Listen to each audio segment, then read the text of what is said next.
Medical visa আমরা নিচ্ছি, medical visa নিচ্ছি, এতে চিপে আমরা হচ্ছে ট্রিটমেন্ট পাচ্ছি, আর আপনারা আমাদের কারণে বৈদেশিক মুদ্রা অর্জন করছেন। আরে কৃতজ্ঞতা বোধ দিদি, কৃতজ্ঞতা বোধ, একটা কৃতজ্ঞতা বোধ থাকে। মেডিকেল ভিসার জন্য আপনারা অ্যাপ্লাই করছেন, আবার আনসারুল্লাহ বাংলা ভারতকে গজওয়াতুল হিন্দ বানানোর অ্যাপ্লাই করছে। ऐसे कैसे चलेगा দিদি? দাদা শোনেন ময়ূক শোনেন, আমরা যদি আপনাদের ওখানে চিকিৎসা নিতে না যাই 6 মাস 5 মাস, রেস্টুরেন্ট বলেন, শপিং মল বলেন, তারপরে চিকিৎসা বলেন, ডাক্তারের কাছে ভিড় বলেন, সবই কিন্তু কমে যায়। হ্যাঁ, পার্শ্ববর্তী রাষ্ট্র আমি কি কোনো ঠাকুরমার ঝুলি শুনছি?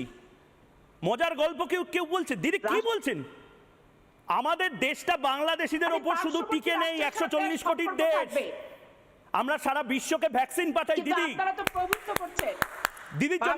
দিদির জন্য বাংলাদেশে একটু কফি সাপ্লাই করা হোক, যে ট্রাকে করে আলু যাচ্ছে, চাল যাচ্ছে, একটু কফি পাঠানো হোক।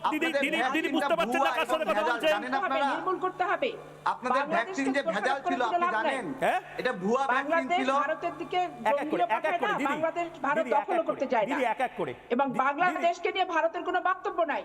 কিন্তু ভারত যখন আমি আবারও বলছি, শুরু করে জঙ্গিবাদ থামান, কিছুতে এক আধিপত্য রাখছে, সন্ত্রাসবাদ থামান। ভারতের সম্পর্ক